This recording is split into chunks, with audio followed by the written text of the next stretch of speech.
Hello, hello. There we go. Mic's working. Took me a second. Just wondering what was going on. Let's shut this off real quick. Throw that on. And all right. Ready to do some fly tying. Oh, I have this in 4K. Let's change that. And bump this up to 250 like that. ISO, we'll put it on auto. There we go. Change it from recording settings. Yep, we're all good. Hope everyone's doing well. I've been quite busy doing a lot of commercial fly tying, so what do you call it? We're going to be doing a shorter stream tonight. We're going to be working on some Sandeels candies. And I think I can actually probably turn my noise suppression off and we could play some music in the background. Nice and quietly. So, we don't need AC or anything like that anymore. Excuse me.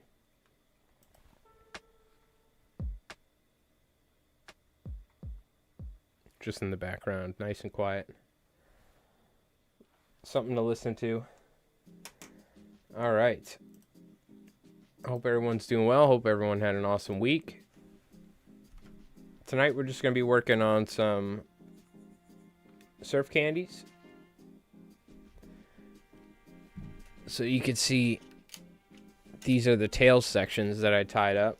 These are actually for a local tackle shop that's going to be selling these primarily for surf fishermen, using them as teasers, but these are perfectly capable larger saltwater flies.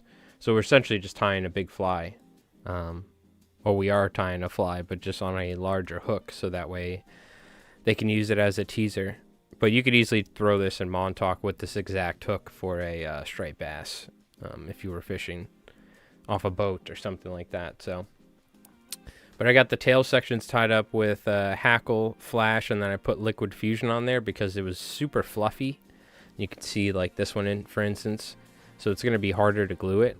I can work with it, but just to make it easier for myself, I took like 10 minutes and just coated each of the tail sections. And it's also going to stiffen it up so it's not going to foul, which is pretty important as well. Excuse me. So, but yeah, so we're going to be tying some of these and just chilling for a little bit, chatting it up. Hey, Paul, what's going on? Hope you're doing well. Why is this not...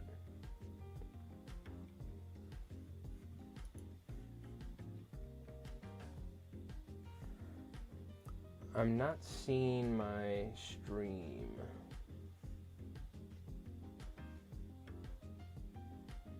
Is my YouTube stream working? Because on my dashboard, or on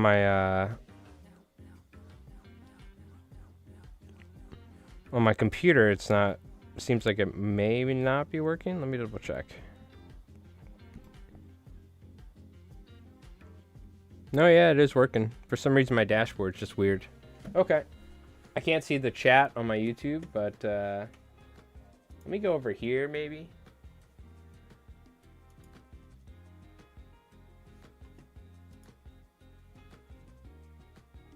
Ah, there we go. Okay, I just had to refresh it. There we go. Perfect. Well, I had to do more than refresh it, but still. I essentially did a in-depth refresh. All right.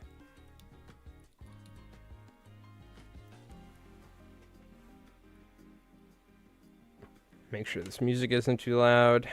And yeah, we're just going to be whipping some flies up for a little bit. Oh man, I'm exhausted. I'll post some photos in the Discord, but I tied up like 5 dozen kinky muddlers over the past couple weeks, but I was really banging them out recently, getting as many done as I could. And then we got a bunch of smaller private orders, which are always nice, but they were like smaller ones. So a couple flies here, a couple flies there. So I was tying hollow flies, tying some those cones bait fish and all that So we've been doing all sorts of stuff, and I have a bunch of these teasers. I got 24 bucktail versions to tie. I got more albie flies to tie for whitewater. We got a dozen albihors and probably like 24 or 50. It's probably like 50 surf candies to tie for saltwaterflies.com. So I got a lot of stuff, as well as making videos and all that. So we're quite busy. A quick shout out before we get started, I guess. Let me unplug this and then plug it back in. That's me on my end, by the way.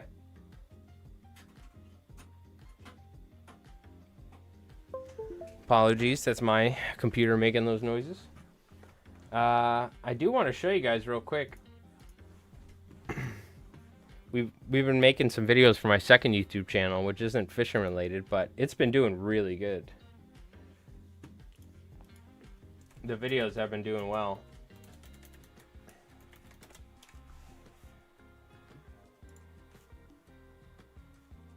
Why are you not working? Give me 1 sec. Deactivate. Activate. There we go. So Mike Rolls Dice here. Shout out to anyone that did subscribe, but we started this channel not too long ago. We're trying to get to 1,000 subs so we can earn a little ad revenue. But shout out, these videos have been doing really good. This new version of this tabletop war game Conflict came out, and these videos have been getting over like 1,000 views in the first day and just climbing. So I'm excited. People have been enjoying it. So I'm going to be filming the game this weekend. But I just wanted to shout that out for anyone that went and followed that, because the channel is doing good. So it probably won't be too long until I can get monetized on there and just earn a little bit of ad revenue. Every bit helps. But it seems like the community of this game is enjoying our content, so I'm going to have to film another game this weekend. I actually got to work on building some more miniatures and painting them for Sunday. All right. That being said, we probably have a new tying tutorial, which will be the next video. I'm kind of tempted to do one of those Cohen's bait fish, but we might continue the Albie hype, even though I haven't been catching any. People are. I'm going to be trying to... I might need to travel soon and go try and fish for them from shore somewhere up north on the North Shore of Long Island. But I am... excuse me. I am working on a very in-depth, very long video about albie fishing from shore, so we'll see. That's taken a while. I'm kind of working on the outline and all that and compiling footage, and then I'm just going to sit down and film myself and talk for like an hour and edit it into a video. So that one is going to take a little bit though, but so it'll probably be another tying tutorial or two in between then to keep up the momentum. So we'll see. I'll probably film something this weekend, and then Monday we'll have a new video come out or something. Well, luckily this is what I do for a living, is tie flies, so I do have time. I make time. If I had a normal job, then yeah, I probably wouldn't have 2 YouTube channels. I'd probably have to pick one out of the 3.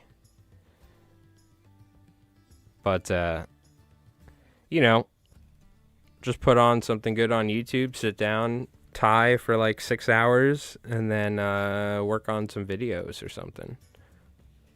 Or like make some miniatures and paint them for the upcoming game we got or something, you know. It's definitely like you gotta stay busy. But if I was a real psychopath, I would do one video a day on my fly tying channel. I'm kind of like, I'm super tempted at some point in the future. Like, who knows? I don't know when it is. I don't know if it's for a year or what, but there's going to be a point where I'm just going to be like, all right, I'm going to sit down. We're going to do a video a day for this amount of time. I don't want to burn myself out, though. It happened earlier this year. I was doing like 4 videos a month or 4 videos a week. And plus trying to like balance commercial shell fishing with fly tying. So I was like, this is too much. So I'm focusing on my fly tying and YouTube. But definitely deciding to start another YouTube channel and essentially you know, do 1 to 2 videos a week, and that didn't make it easier, but it's also something we do every week is play, me and my buddy play on like a Saturday or something. So it's like, screw it. Let's make these into cool, fun games that people can watch. Luckily, years of making videos on this channel has made me somewhat competent at editing, so it's not... It used to take so long to edit videos, and now I'm pretty good with it, but in terms of like speed and how long things take. Well, thank you. I appreciate it, Paul. Thank you for the support. Always commenting on videos and stuff like that. That really means a lot.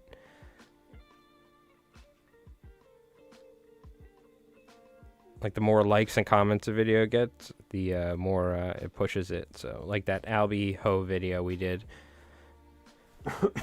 Got really good analytics and traction, and a bunch of people saw it, so...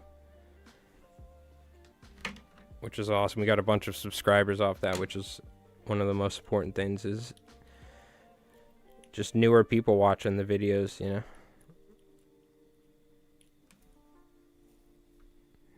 More people we could teach about fly tying and fly fishing, the better.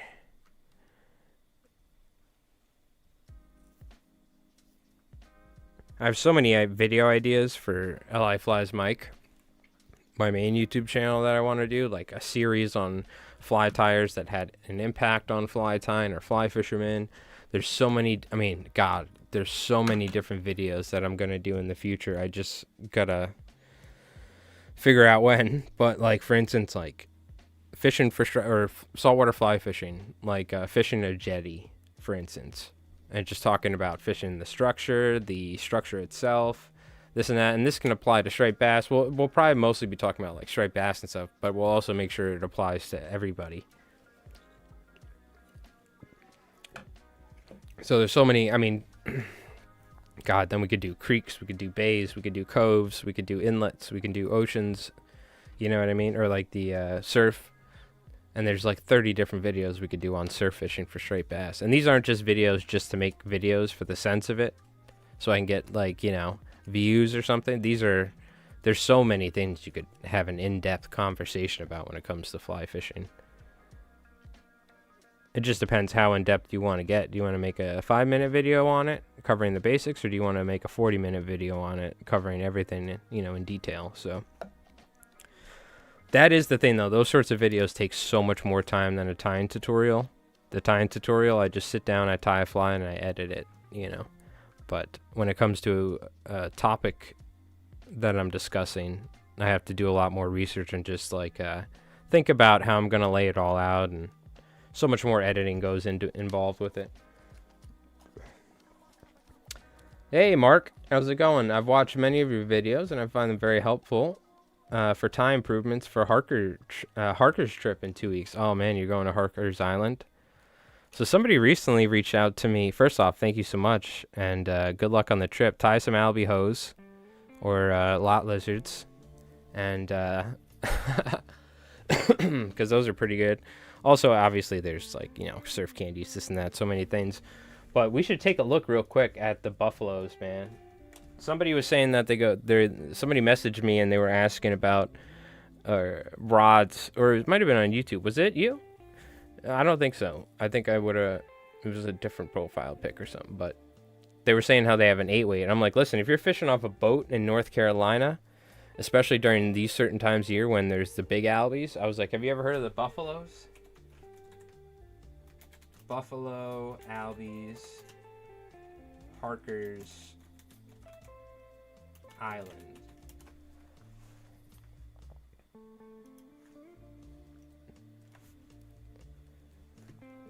The buffaloes, man. I don't know where the nickname came from. Maybe it'll talk about the nickname, where the buffaloes roam. They're like 20-pound Albies plus in North Carolina. We don't get fish like this up here. So, I mean, these are like serious fish. I know it's a situational time of year thing. Like, this is a normal-sized Albie, right? These are very common, and this is what we live for, is like 5 pounds. And these are, that's a nice fish right there. But it's the freaking jumbo ones, man, that are, and there's bigger ones than that, like this, dude. Like, there's some giant ones. So, I told that dude, I was like, listen, you better get yourself a 10 weight. Because God forbid you hook a, even I've hooked I landed a 13.5 pound Albie from shore in the inlet. And that thing was like 30 something inches. It was huge. And we even weighed it. Some surfcaster came up and was like, dude, we got to weigh that thing. I got my boger grip. I was like, fine, we got to do it quick though. And we just took one quick weigh on it, and I chucked the fish right back in after a couple photos. And 13.5 pounds on a 10 weight from shore, that thing almost spooled me. It legitimately took 150, 200 yards of backing. Because from shore, I couldn't go anywhere, so it was a lot worse. But I couldn't imagine a 20-pound fish in fast-moving water. Like on an 8 weight, psh, good luck, you know what I mean? Most of your traditional albie fishing from a boat you can do on an 8 weight. I prefer 9 weights and 10 weights because it gives you more backbone to land more fish, to catch more fish.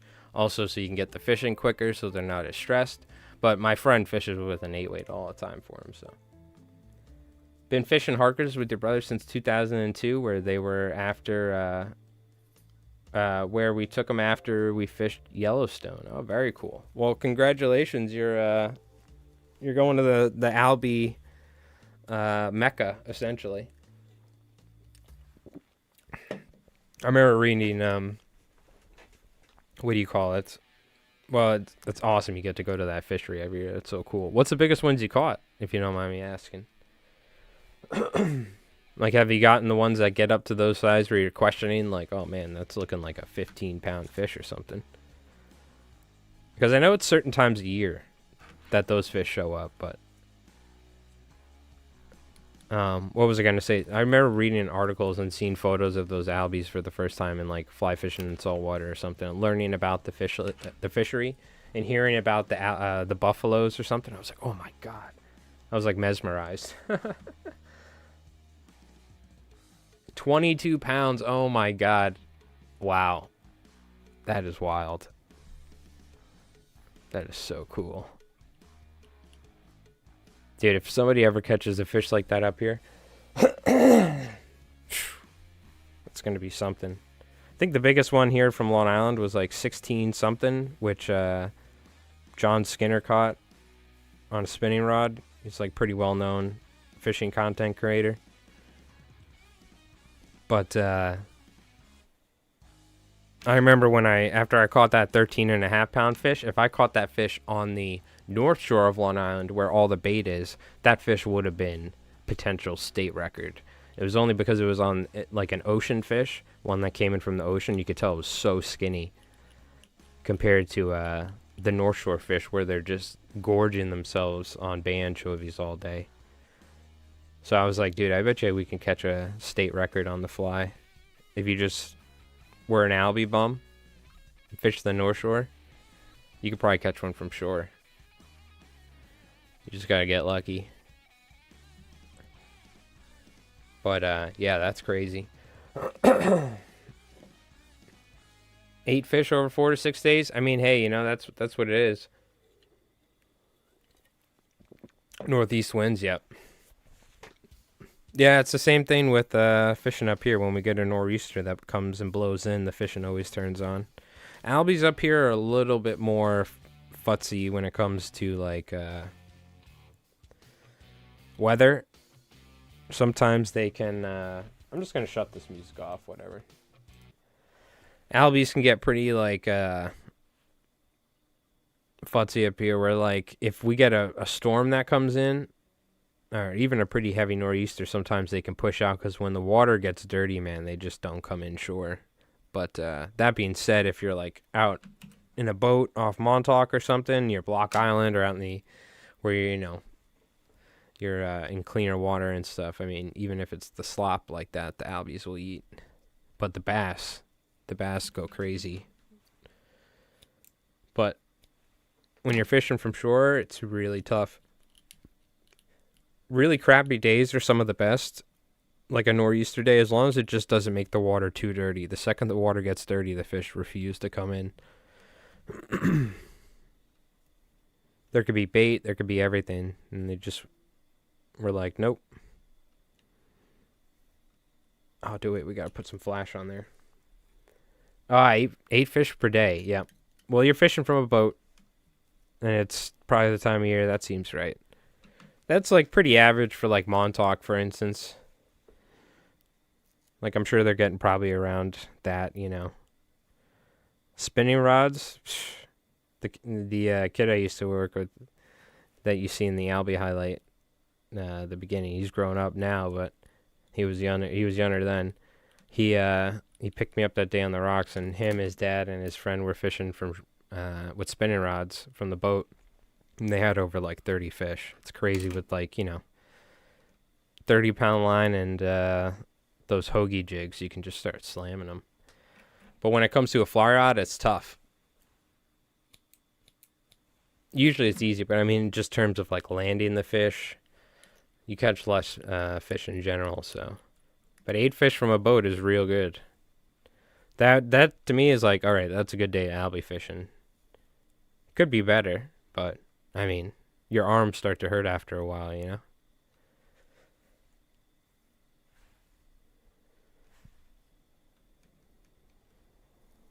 Yeah, it's very rare you actually get spots to albie fish from shore. Even here, it's like there's only a handful of spots on the island where the fish consistently come in shore, and they're not coming in right now. So this year they've only came in a handful of times, and they've come in on the side that they usually never show up on. So very weird. And then they disappeared. So I'm hoping that the sound, because I've been fishing the ocean, I'm hoping that the sound on the North Shore is usually more consistent in October. So I'm hoping to go up there, but it's been tough, man. But I'm telling you, from a boat, oh, it's so nice. But that's awesome. I love to hear. What flies do you guys fish down there in Harker's Island? I'm curious. Oh, yeah. No, I'm fly rod only as well. There are many days I didn't catch any fish when I could have caught them with the spinning rod. Not with a boat. With a boat, you can almost always catch them. But, I mean, there are days you won't. But I feel like your chances with the fly rod are almost equally as good with the spinning rod, unless it's tough to get near them. Then that could be the difference. But there's so many days I didn't catch fish from shore when I could have used the spinning rod. But that's not fun. I caught 1 or 2 on a spinning rod when I was a kid. And I was like, all right, I'm never doing that again. Fly rod only. I was like, something tells me it's a lot more fun on a fly rod. So I'll stay on the struggle bus. Yeah, I don't know what I'm going to do. Like, it's been pretty tough. I still want to try and catch some albies, but like there's no albies around. So like unless you have a boat, like there's nothing to do. So I could get desperate, reach out to some people in Montauk, see if they'll take me fishing. But probably I'll go and I'm going to reach out to some people up on the North Shore that I know and see what the deal is, see if there's been fish coming in inshore. And then I'll drive up that way. You know, it's a 40, 50-minute drive, but I'll go fish the Sound. And I would like to get some good footage of albie fishing from shore. No matter what, I have a ton of footage from years past and other stuff for this albie video I'm making, but it's always nice to get more footage. So, and I wouldn't mind making like some actual fishing videos,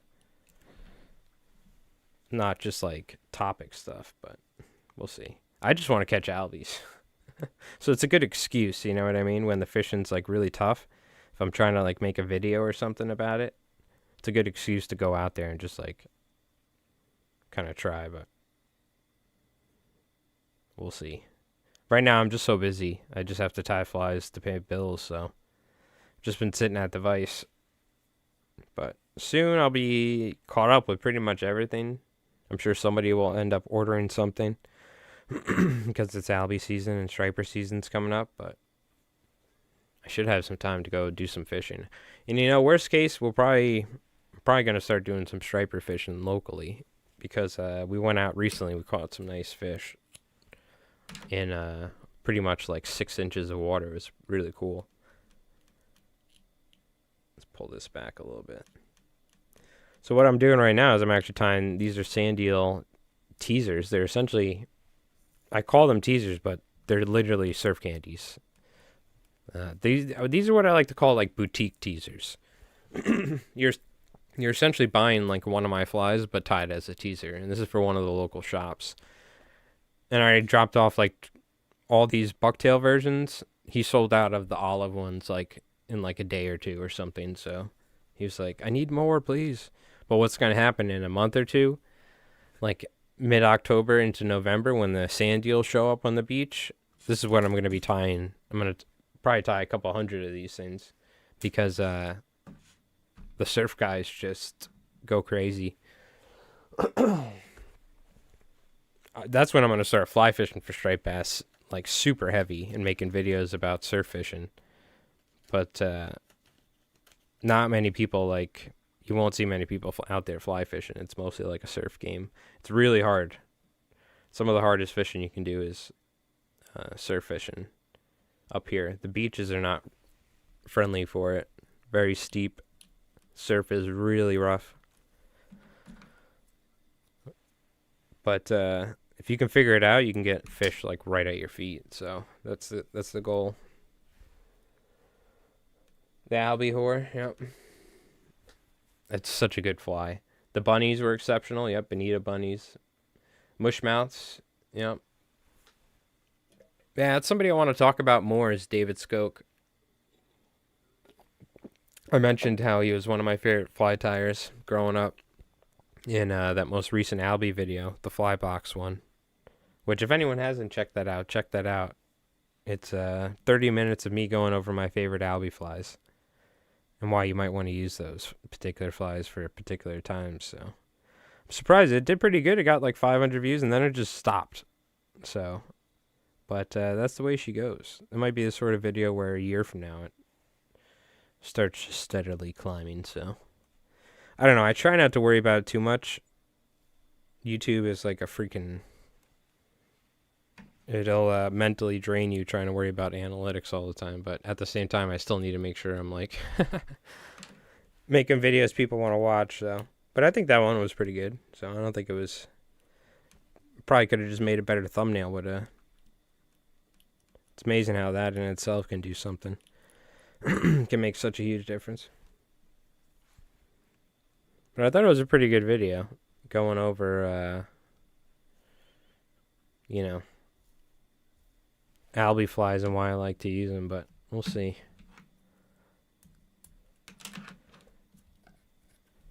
I don't know what I'm going to do next, though. I'm thinking some sort of Albie-related fly we're going to tie. I don't know what. Oh, also shout out. We had Henry Cohen comment on our last live stream. Was it last week? Yeah, it was last week. We were tying Cohen's bait fish. And I looked and I saw a comment, and he's like, and it said, "Only critique is you should have put a little bit more pink in there." And it was Henry Cohen. So shout out to Henry Cohen. Been a big fan of his flies for a long time. You know, I'm 34. Yeah, that's right. What do you call it? I started tying in the late 90s, and there's only so many. I mean, there was quite a lot of fly tyers, but there were certain few that stuck out, and there were you would see their flies more often than not. And Henry Cohen's baitfish, not Henry Cohen's baitfish, Henry Cohen's silverside with that tube and that kind of like polar fiber-esque material. I can never get the right materials to tie that fly, but that fly was always elusive for me. But I love that fly. I'm going to show you right now. But, so I got to chat with Henry Cohen over a couple comments. So that was cool. Shout out. He's a cool dude. Cohen's silverside. This is a great Albie fly, by the way, as well. Apparently, he said they're not commercially tying the Cohen's baitfish anymore. They used to, up till last year, he said.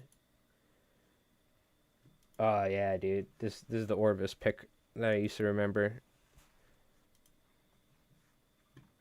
This fly right here. Damn it, Orvis. No, I don't want to buy your sweaters. I don't want to buy your dog bed. I remember last time I went to an Orvis, there was like no fly fishing stuff. It was all like sweaters. I was so disappointed. But this right here is such a cool fly. I don't even know what he uses for the hair.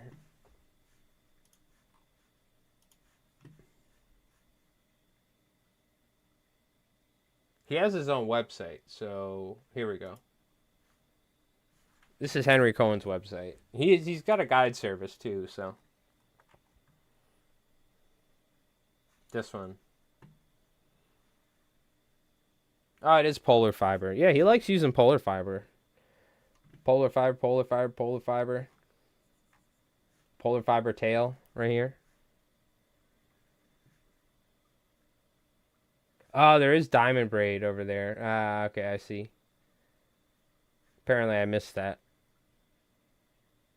Yeah, the fish aren't gonna care.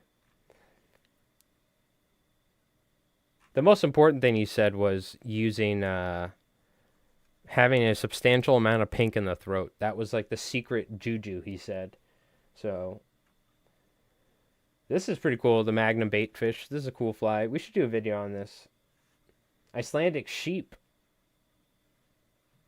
Flash and Slinky. He also likes Flash and Slinky a lot. So whenever you're tying a big fly, by the way, good big fly, it has weighted lead wire wrapped on it. That's something I like about the Cohen's baitfish.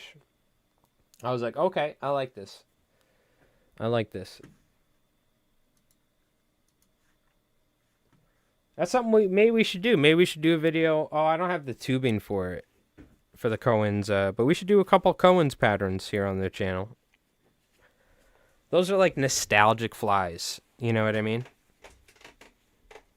Because, you know, you got to realize back in the 90s, or like, you know, early 2000s, like fly tying has evolved so much from what it was. And there were still amazing flies, excellent flies.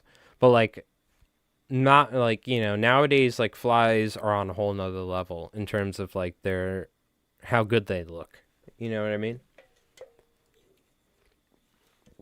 I'm sure the fishability is pretty similar, but it's the eye catching of how good flies look nowadays from so many different fly tires.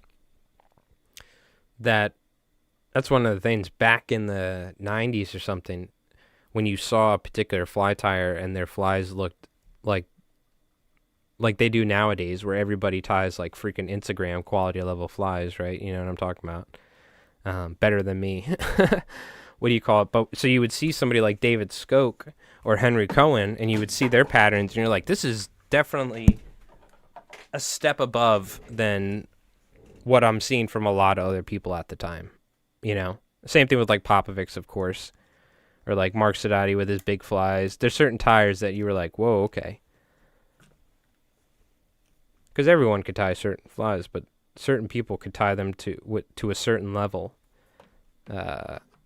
where it just you're like, all right, this person's on another level. You know what I mean? Like David Skoke was another person like that. His Mushmouths. I have some David Skoke flies. I'll show you sometime. There's one fly I want to try and replicate. I don't even know what it is. I think I asked Chris Windrum. I think I forgot. I should have him ask David Skoke. I bought it from, because, you know, he was selling random flies. Unfortunately, one of them was a really sick, essentially like a Semper type fly. But the problem is you learn with feathers is, you know, even putting flies in display case, I got to show you, I had a beautiful Shady Lady squid fly tied by Popovics, and the feathers got destroyed because of these freaking little bugs. I don't know what they are, but if you know what I'm talking about, and they're not moths or something either. I don't know how they get in there or what, but this is the problem with feathers in particular. Feathers will get destroyed over time by certain insects and natural materials and stuff. Silicone candy as well. Nice silicone candy. The like Ostratrol got destroyed on it. I'm like, what the hell is this? It might have came from some of my materials for all I know, but the David Skoke fly got like destroyed. So, but I have one that's all synthetic that is so, it's like a little peanut bunker fly that looks so sick. And I've been trying to, like, I want to replicate that thing. I just don't know exactly what it's tied with. Let's see here. In fact, let me see. I think I can show you. Is it right here?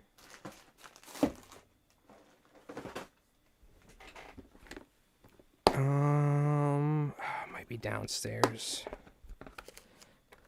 Oh yeah, it is right here. Dude, this is one of my favorite flies. I actually fished it as well, and then I was like, no, stop. But this is an original David Skoke fly right here that I bought in like 2000 at the Somerset, New Jersey show. And I want to say this is like DNA fiber or something. I don't think they like sell this stuff anymore. But it's a very particular material that they used to, it was like synthetic mixed with this stuff.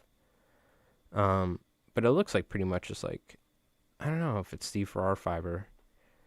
But there's something to it, man. It just had angel hair on top. The angel hair's lost its color, but it was like an orange reddish angel hair. And he had a dot on there. You can see this is what time does to flies. This is like a 20-year-old fly that I've just kept in a fly box forever. But like the material's starting to fade now color-wise and all that. And it had barring, I think, on the sides as well. It actually looked like a killie, now I remember. So I want to replicate it. Just a cool fly. But I remember seeing this and being like, dude, that guy's on another level. Like whoever, read about him in articles and all that. So now, check this out. I show this off every once in a while. This is an original Mark Sadati slammer, the original bucktail versions too. And I tied a fly like this. Didn't look anywhere near as good. This was years ago. We should do another one at some point. But I tied a version. Somebody's like, this isn't how you tie a Mark Sadati slammer. It's on my channel, the bucktail version, with the eyes and everything.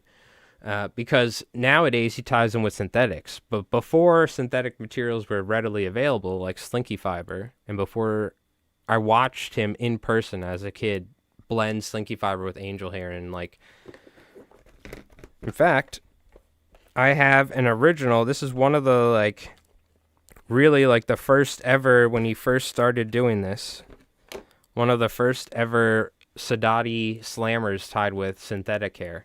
And I showed him this when I brought him. I came and we filmed. Still have to edit it. In fact, I'll probably do it this week. I keep saying I have to do it. But I showed him this, and I was like, Mark, you tied this back in like 2000 something. Gave it to me when I was a little kid at our fly club. And this is when he first ever started switching to synthetics. Before that, though, it was all bucktail and schloppenhackle. You can see there's wire on there with a rear hook.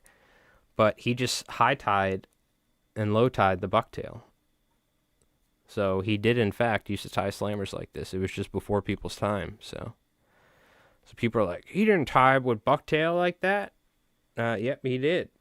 And then he later switched to styles like this, but to 14 inches. So, pretty cool. Oh, here's another one. Here's another, Here's another Skoke fly. I just never used this one, I think. Oh, I did use it, but this one's like all angel hair. But this is an original David Skoke fly that I bought at the fly show at the same time. Let's see if it can focus. There we go. So you can see he really likes angel hair, David Skoke. That's just a sick fly, though. So it probably has a spine. No, this one is literally all angel hair.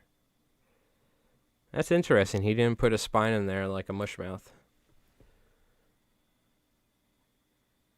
So, pretty cool. I save these. These are some older flies. Whenever I get flies from notable fly tires, I like to save them.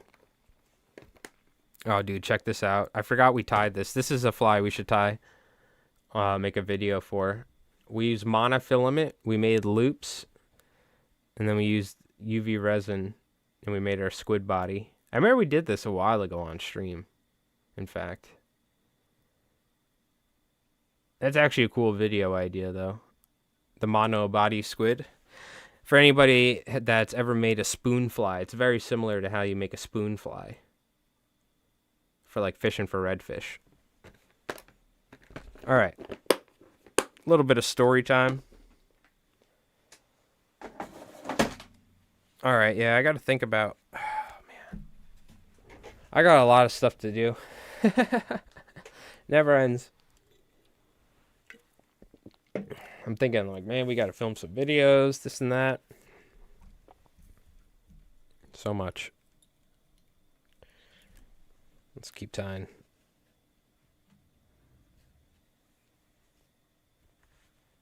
Yeah, I'm curious what... Maybe what we'll do is... I got my material here. We'll tie another one or two of these. And then I might go to take like a quick little break, grab a drink, to stretch my legs. And then maybe we'll try and tie one of those skoke flies. I've done quite a lot of commercial tying today and yesterday and the day before. I think we can give ourselves a little...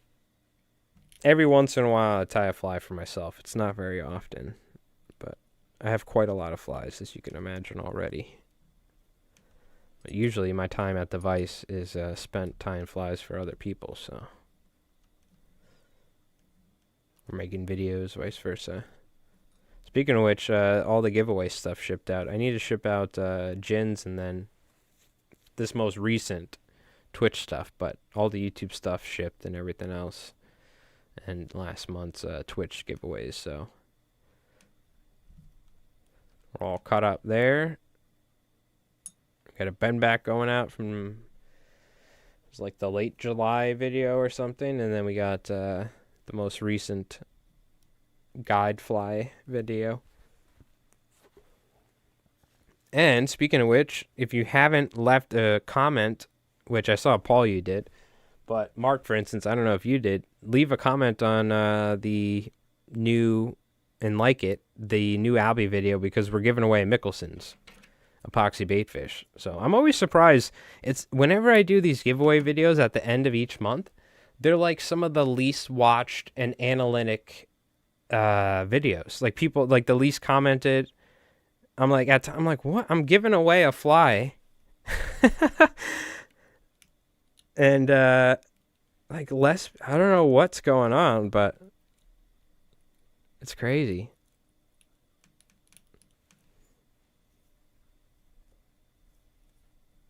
Oh, and somebody was like, why don't you give away the whole fly box? And I said, listen, when we get to 10,000 subscribers, we'll give away a whole fly box filled.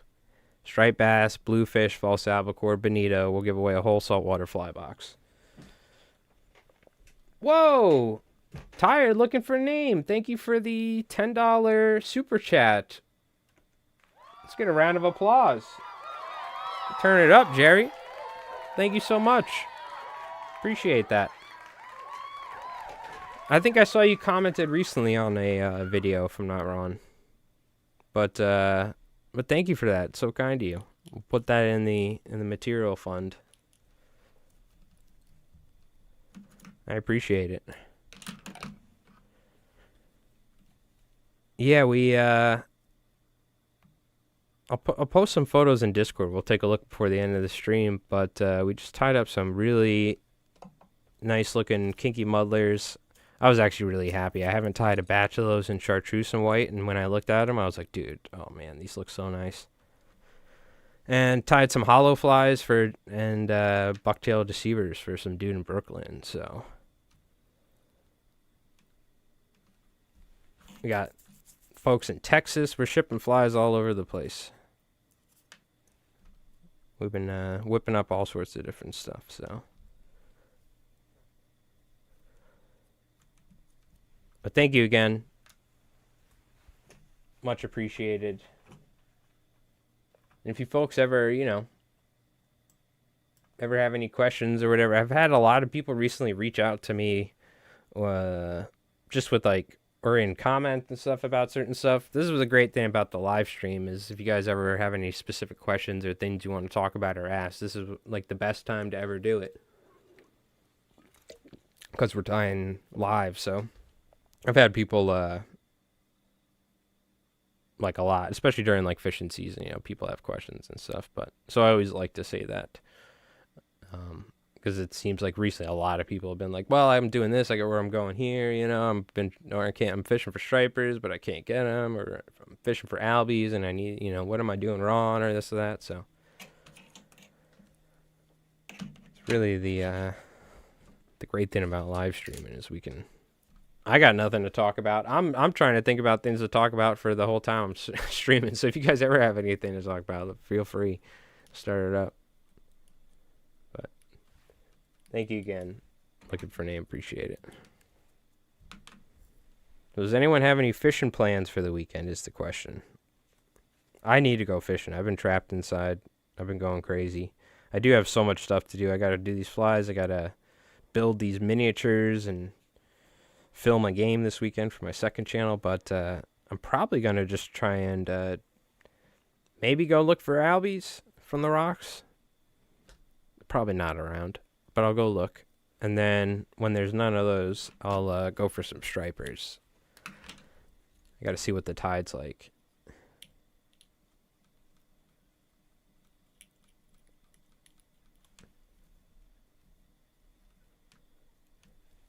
But we got a lot of fly tying on our plate at the moment, so. Your wife and you are enjoying? Well, good. I'm glad to hear it. Glad to hear that. I'm glad to hear it. That's what we're here for. Be mildly entertaining. All right. Let's finish this last one up. Yeah, we're going to tie some skoke flies here in a second.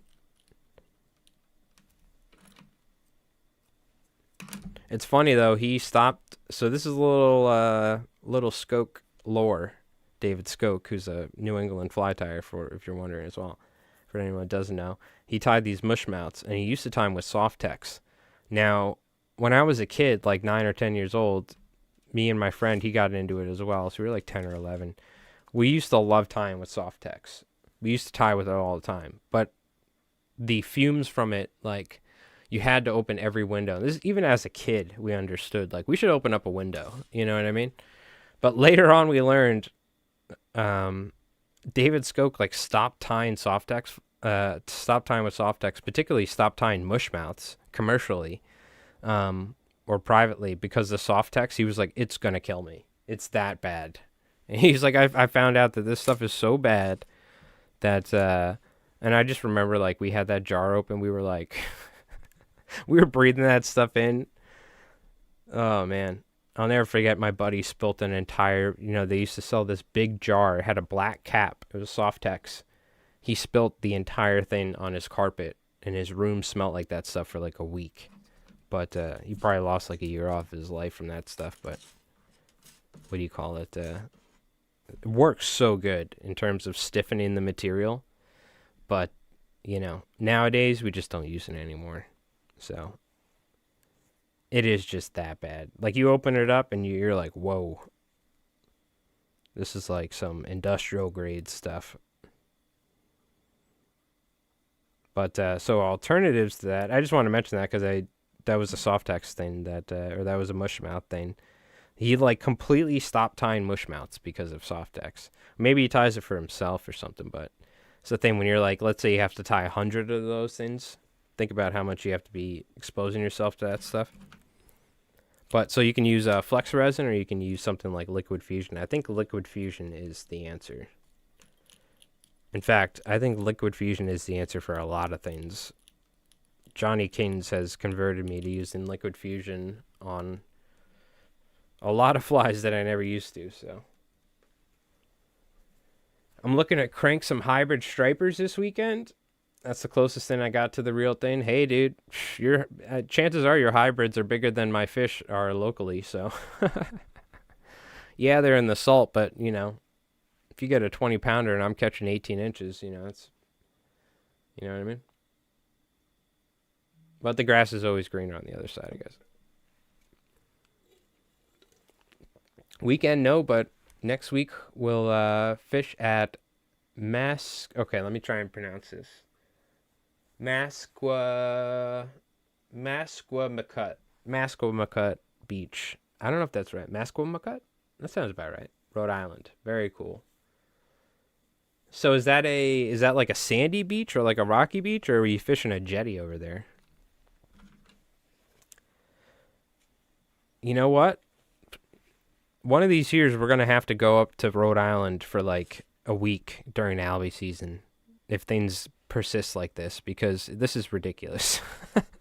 We're gonna have to go to like Massachusetts or Rhode Island for a week and go fish, so I can get my Albie fix. Because man, this like it's like impossible catching these things from shore over here now. I really hope I can get them on the Sound.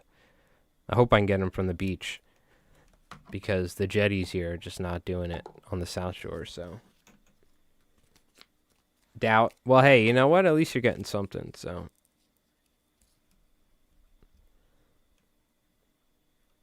in November we're gonna get some nice fish on the beach, but everything inshore has been under 26 inches that I've caught or seen this year, unfortunately. Other than in the spring when we were getting those keeper or slot size fished on the cinderworms.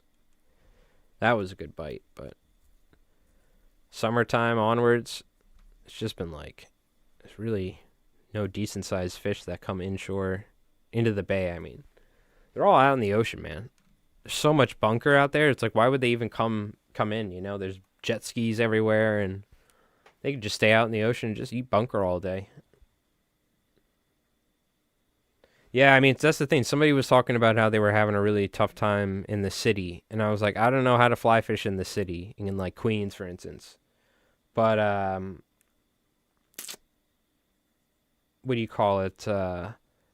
Like inshore fishing, I told him, I was like, listen, this was the first spring I didn't catch a striped bass in my local bay for the entire spring. And if you've watched my stream over the years on Twitch, you've like there were days. I mean, we've caught so many fish where I just walk from my house down to the water.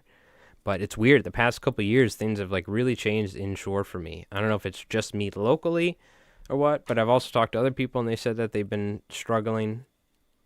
So it could also. And by the way, fuck, I wonder if today's the last day. I think it might be the 8th. If you haven't. In fact, we're going to pull it up. If you haven't, you need to go on the ASMFC website and submit your comments for the striped bass referendum. Striped bass draft amendment. This. So I submitted it. I made a post on YouTube. And it was pretty much like kind of what the Surfcasters Journal was recommending. I think, and it seemed, I read through the options. It seemed like a good options to me. I think the Saltwater Guide Association via like Peter Jenkins at Saltwater Edge, I think they may have done just a slightly different pick, but it's very similar. Essentially the way it works, if you haven't here, you can go to asmfc.org and submit your public comment. And what you do is you'll say for Amendment B, it was midnight yesterday. Okay, it's over. Well, I did it. And the whole idea is what they were doing is they're going to be, we'll go over it. Essentially what they're going to be doing is, let's go down to, where is it? Draft for public comment. There was like a commercial harvest restriction in the Chesapeake in particular. There was a way of measuring length for fish as well. Yep.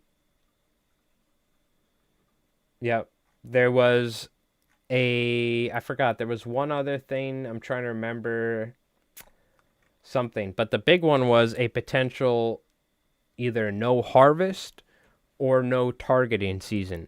Now, no harvest is one thing. I can get behind that, where let's say it's the same thing with fluke, where for fluke season, it's open during a certain point of the year in terms of you can keep the fish that time of the year. That's when the season's open. Then it closes. Doesn't mean you can't jig and fish. If you catch a fluke, you catch a fluke. You got to throw it back, right? But the big thing is that like a no target closure would mean like you can't even like target them at all or anything. So the same thing for striped bass. I'm pretty certain you can, yeah, because Because in New York State, even if fluke season's closed, you can still catch fluke. You just can't keep them. But like a no target season would mean like you can't even. If they catch you and they suspect you of targeting striped bass with a fly rod, for instance, you would be violating the law, right? So it's like it definitely would have a huge impact, and probably it's probably a very good thing for the fishery just to have no pressure whatsoever. But it would be such a detrimental impact on the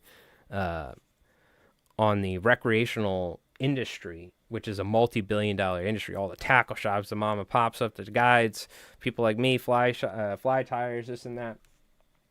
So,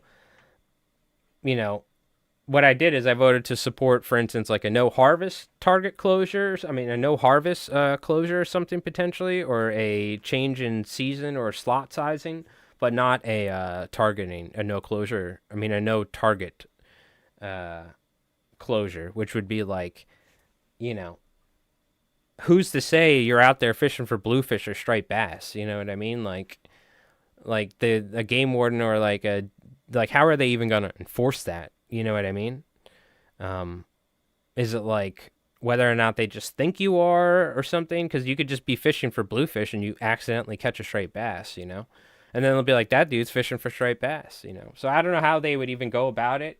It would just be like everyone would probably be breaking the law, not giving an F, or some people would be getting, I have no idea what the hell would be going on, to be honest with you. I don't know how they would enforce it, so. But anyways, we'll see what they do. No matter what, striped bass are in serious trouble. So I fully support doing whatever we can to help them, but dude, cutting off them, billions of dollars of income, it's probably not the best thing, so. I don't know, it's a really tough thing. Striped bass are in a really tough spot. They go through ups and downs, but they've done a moratorium before. That's the worst case scenario, is they completely shut down any targeting of fishing as well as any harvesting whatsoever, and they do it for a couple of years. Now, that would be the best thing for the fish, to be honest with you. But that would just devastate. That would be devastating. You know what I mean? Yeah, a lot of people fluke fish and tuna fish, but the entire fishing industry is held up on striped bass fishing up here. So I don't know what they're going to do. And it's just a really crappy situation all around, to be honest with you. But part of me wants, dude, for instance, I would just think about how many thousands of dollars I wouldn't make this year if there was no striped bass fishing. And how much striped bass content I make. And then you can't even fish for them, right? So I'm just trying to think about it. It would be so much. I would be destroyed, but it would probably be great for the striped bass fishing. 5 years after that, there'd be a lot of 36-inch fish and stuff. But it's damn, dude. I don't know. I don't know what they're gonna do. They got a good luck. Good luck to whoever's got to figure out this puzzle. You know what I mean? Because it's a tough choice, for sure. But anyways, just going back, the whole reason I started talking, I think this is one of the reasons why we're seeing, just overall striped bass stocks are down, spawning's down. This is one of the reasons why I think we're seeing less fish in shore. Why I'm seeing less fish locally and stuff. And I've had friends who are like, dude, I've been catching fish. There's smaller fish that we catch. I'm like, yeah, but it's why have I been catching fish in these locations for years? Multiple locations. These times a year, like clockwork. And now, over the course of a couple of years, it's slowly been dwindling to where it's I'm not seeing even fish in these locations these times a year. So there's definitely, some signs that I'm like, But, fishing cyclical, this and that, but there's no denying that striped bass are in serious trouble. So, dude, I don't know what's going to happen. But anyways, now that I've completely destroyed the mood with doom and gloom, doom and gloom striper, future. We're going to take a quick break and we're going to tie a David Skoke fly when we get back. So, yeah, I'm happy. You know what? At least I took a little bit of time out of my day. I submitted my comments and I made sure to share it on YouTube and on Instagram, or like I made a post on YouTube talking about it as well. So we'll see what happens. We'll see what happens. I mean, I probably should be pretty invested in it when it directly affects whether or not I can pay my bills, whether or not striped bass fishing is a thing. So, again, like, for instance, all of these stuff that you see in front of you, all the flies and stuff, is all striped bass related. Oop, all the feathers, this, that, all those hooks, the teasers, everything. So, I don't know. We'll see. All right. When I get back, I'm not going to doom and gloom Albie striper talk. We're going to be all happy talking about David Skoke flies. All right. So we're going to take a quick little break, and then we're going to break out the angel hair. And I don't even know what we're going to be doing in particular. I think we're just going to try and replicate one of those flies that I whipped out. So take a quick little break, and I'll be back in just a moment.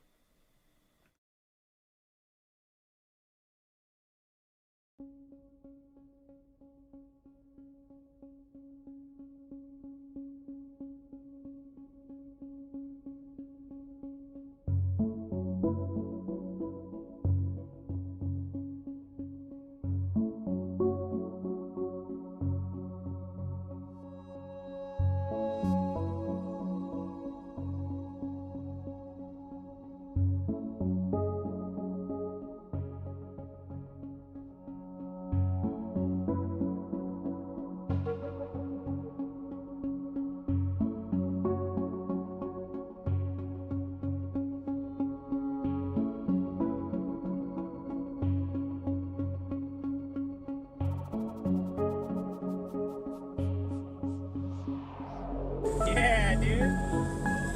Yeah, dude. Stay tight, all right? Yep, keep it tight. Yeah, dude. Yeah, Aiden. Knuckle buster. Are you good? Do you need me to do anything? Yeah, I might need a ride. Yes. Okay.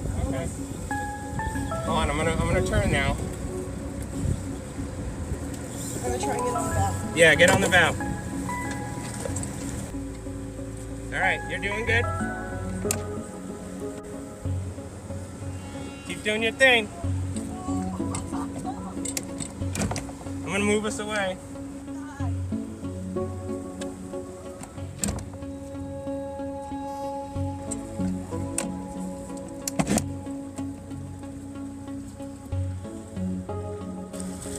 Is that a little one? No, that's a nice one. Oh, let's go! Come here, hold next to your alley.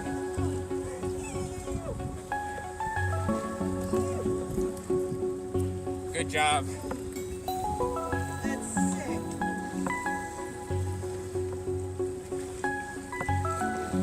All right. Nice. Let's go! Woo! Albie slap! Good job, dude. Yee!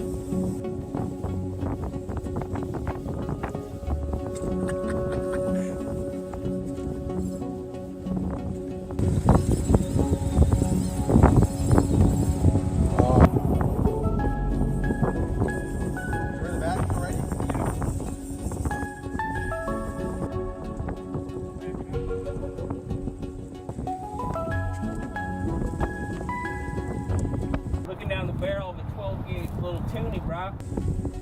On the Albie too. You're taking it like that.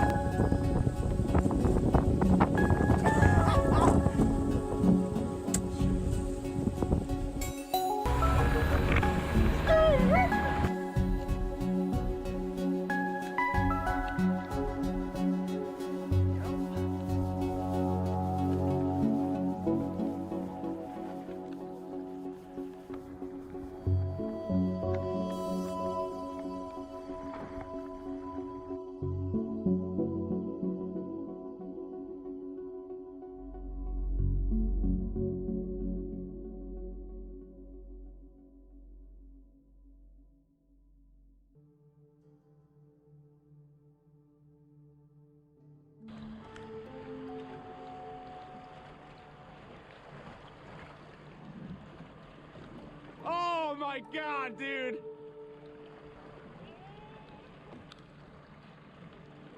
What the fuck?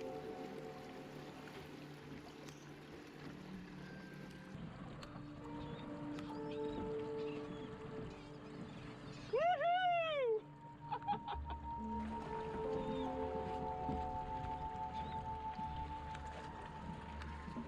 Oh my god.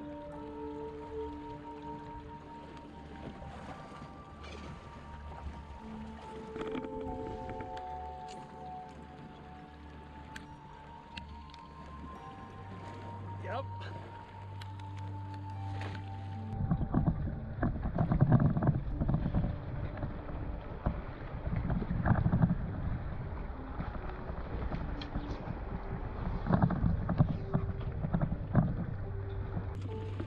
All right, change of plans. Let's go. I willed it into existence. Woo!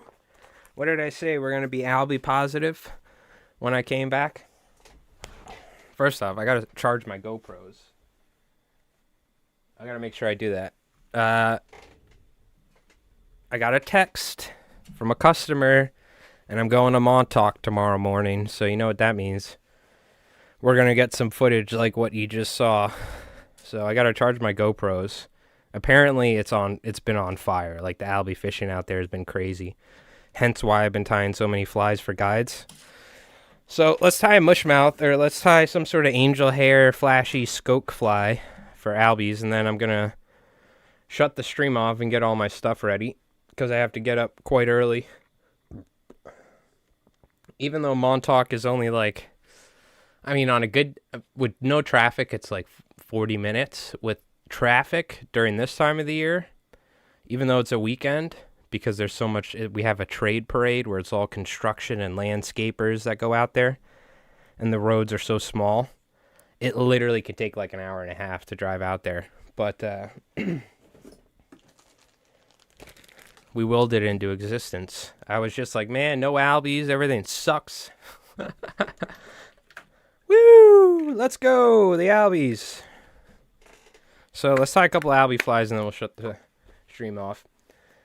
Going out on a boat on Sunday from Rhode Island. Hell yeah, Jen. Let's go. And also tired looking for name. Sorry I missed it, but you're fishing from a sandy beach, which is always blows my mind because we don't get sandy beach fishing for Albies up here. It's all rocky beach fishing. They just don't come inshore close enough on the South Shore.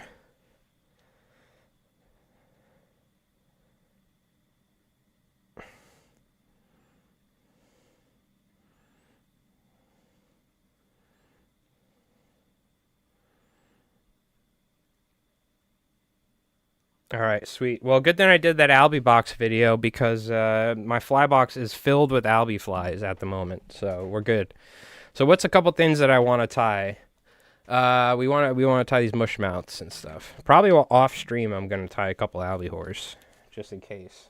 I do have some, but or maybe I'll take the ones that I already have and fix them because the freaking lateral scale fell off.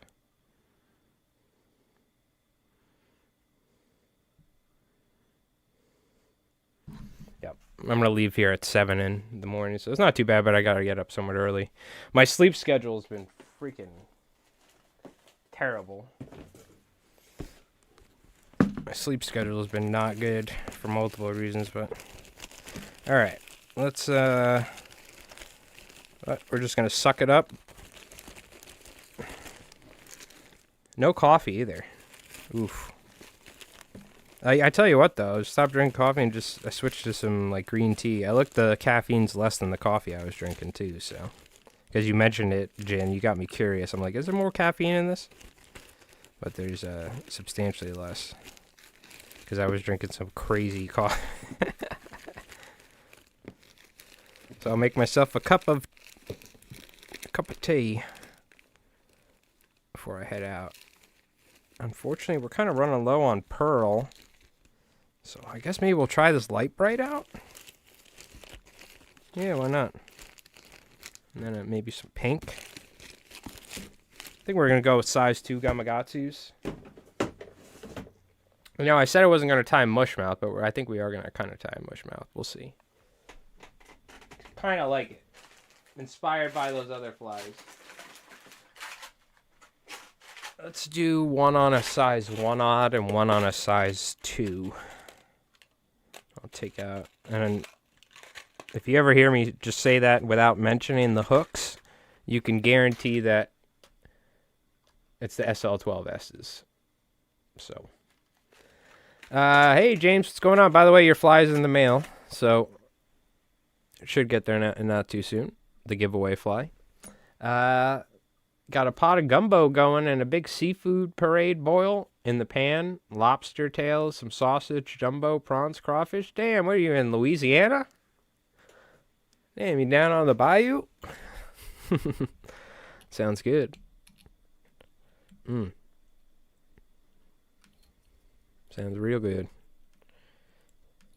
Jen, I still need to ship out your thing. I actually ran out of stamps.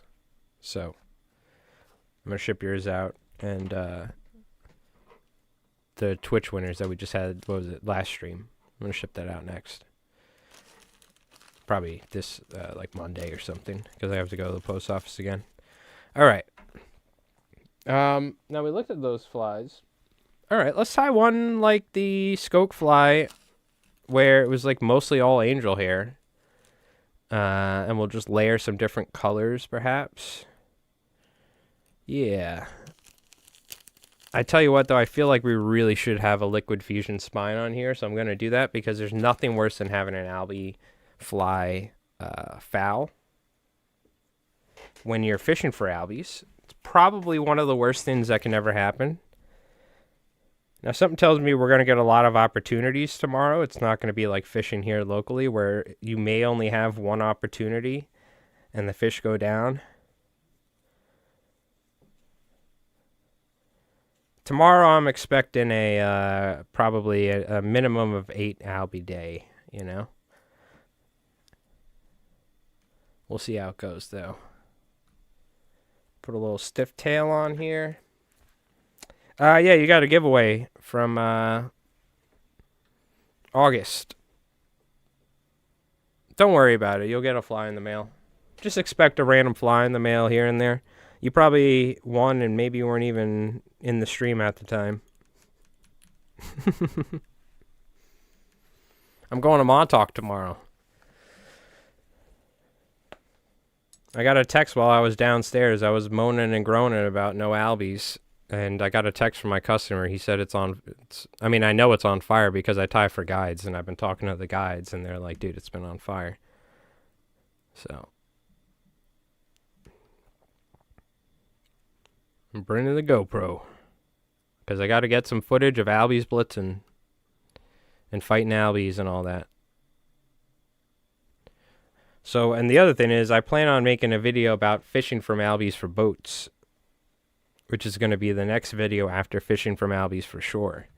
So, most of the footage I have is from boats. So I've been trying to fish from shore and get footage, but... No, this is with a customer of mine. He's a really cool dude. Actually writes for some like local papers and stuff. Somebody that also bought a bunch of roosterfish flies and caught gigantic roosterfish this year on my flies.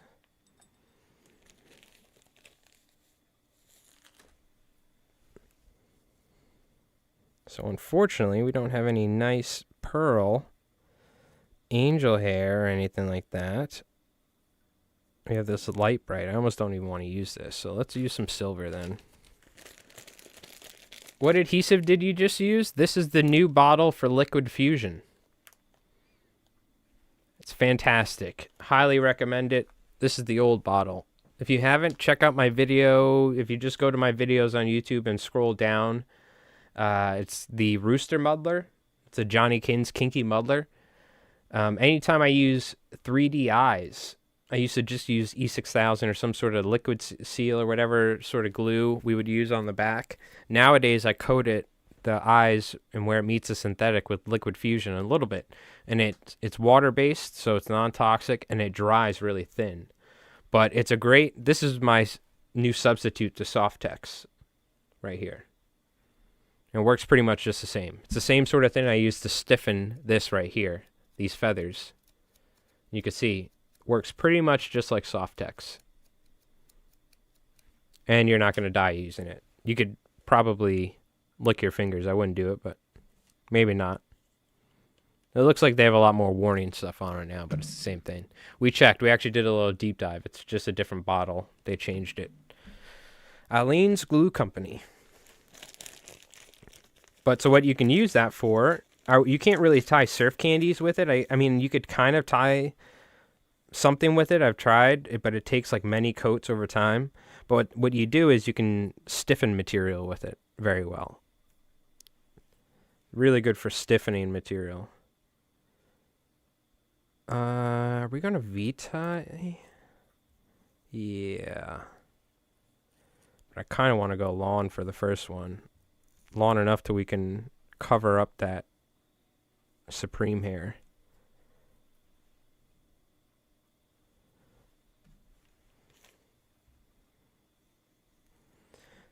Yeah, we did a video on UV resins. That video got like 200 views.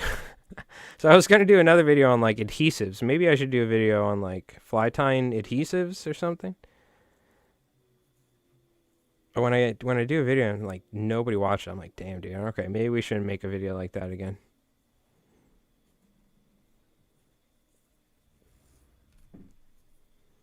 But we probably should anyway. Not every video needs to be a banger. All right. Just going to pull these out a little bit. So now we're going to V-tie. And this liquid fusion's even a little wet. I'm not even going to worry about it. It's so nice to work with. It's not like super glue or any of these glues we use where your fingers get all covered in stuff and it's impossible to get off. It's very easy to work with. Nice long V-ties to start. I think I'm going to go mostly like yellow over white here. And then we could go... Do we want to layer colors? I don't know. We'll see. I do have chartreuse and other colors. We're kind of just tying a mushmouth, but I'm trying to... I feel like I haven't tied a really nice mushmouth like ever still. I'm still trying to work on my mushmouths. I made video on it, this and that. I still haven't mastered it, I feel like. So, let's see if we can master it on a one-odd. By the way, I'm so happy I only have to get up at 7. I thought I was going to have to get up at 4:30 in the morning or something. Usually it's when we fish in Montauk, it's like, all right, we're going at sunrise, and it's like June or something, and we have to leave at like 4 o'clock in the morning. Ugh. It's almost better to just go at night and like sleep there or something.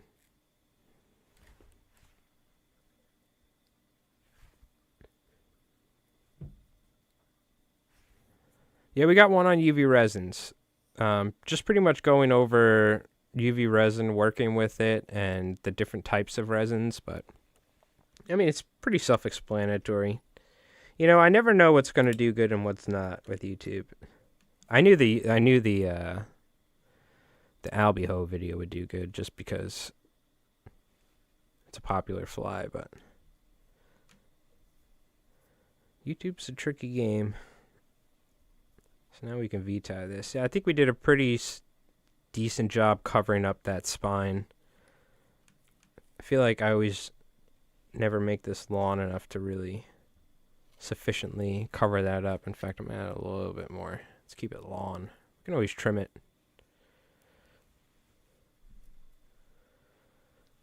Oh, man, I'm going to Montauk tomorrow, though. That means I was going to get so much more stuff done tomorrow. All that's going out the window. Still be able to, but it's going to be, you know, it's going to be an adventure tomorrow, which I'm all for it.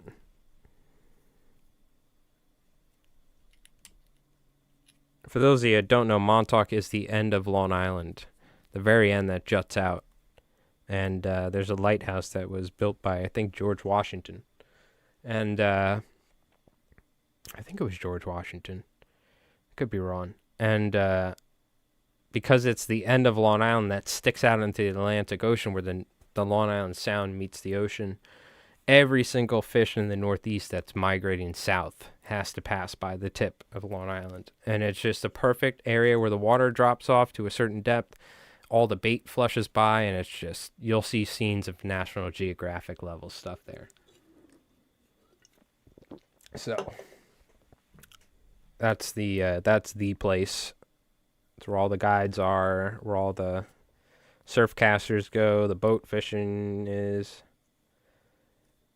bait fishing, spin fishing, artificials, fly fishing, everything. It's where all the best stuff is here on the island. So when somebody says, hey, you want to go out, you want to go there tomorrow and come fish on my boat, you say yes. Whatever the circumstances are. Because people spend a lot of money to travel far and wide to come fish out here, so we're lucky. It's still pretty far from me, but it's like, even for me who I'm like, I don't want to travel anywhere. I'm so lazy for fishing. That's not too bad. And for Montauk, definitely not too bad. Now I'm saying all this, God, I don't want to jinx myself, dude. I hope it's looking good tomorrow. I hope the weather's good. I hope I don't jinx it. Like, knock on wood. First off, let me knock on wood. All right. At least I did that. It's like 10 foot waves, 40 knot winds. Jesus.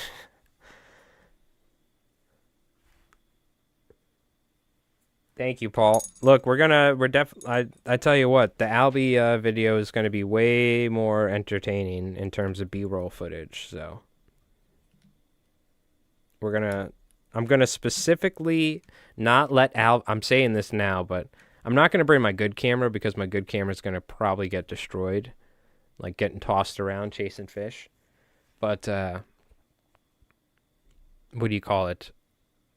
I'm going to specifically, with my phone and my GoPro, like stop and take some Albie blitzing footage and footage of my buddy, what do you call it? Casting. Fishing. So, I mean, this is a pretty big fly, right? But, I mean, a size 1-odd... Like, think about like a deadly dick, which is a very popular fishing lure that they use. Like, this is about the size of the small one that they tie. So, I don't know. There's something about, and we might trim this a little bit, but I mean, that's right about where I like it. Like, I like a 1-odd Albie fly to be about 3.5 inches, 3 3/4, and it gets their attention, you know.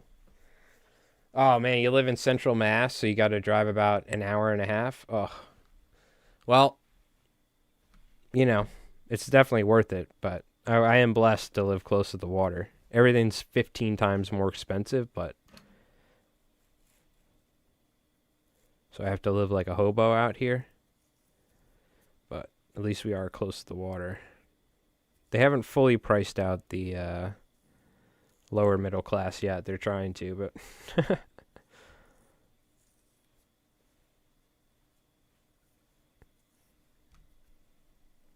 problem is it's all rentals and stuff. Everyone's buying it up, or it's all these like they do these like illegal apartments and all this stuff.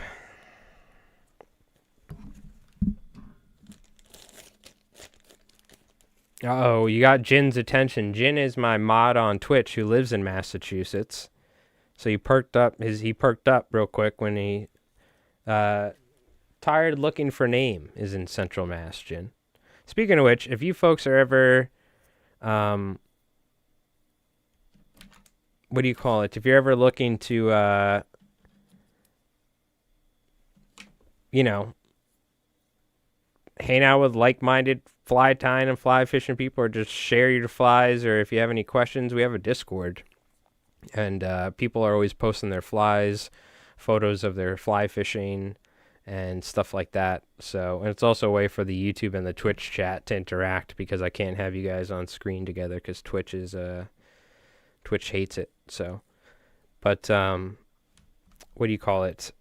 I got to start putting our Discord link and mentioning it for the videos, because I have a lot. That's another thing too, is where a lot of people are asking questions about stuff, and we have so many people in the Discord that are so knowledgeable about fishing that they could just probably answer half this stuff. But it's always in the description of our live stream. You can always click the link. It'll take you to our Discord. And then what you do is you just mute the Discord. Whenever you go into a new Discord, just mute it so you never hear any notification sounds. I realize I have to say this because we have some people who've never used Discord before and stuff like that, and they're probably like, what the hell? Bloop, bloop, bloop. Getting Discord notifications.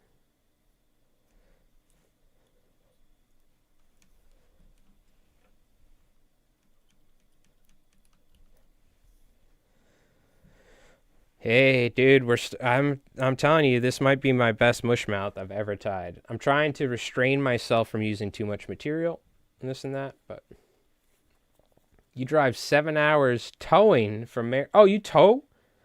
Do you actually bring your own boat? I thought you were fishing with a guide. Oh my God, you're towing. Oh, hell yeah. Well, that's even better then.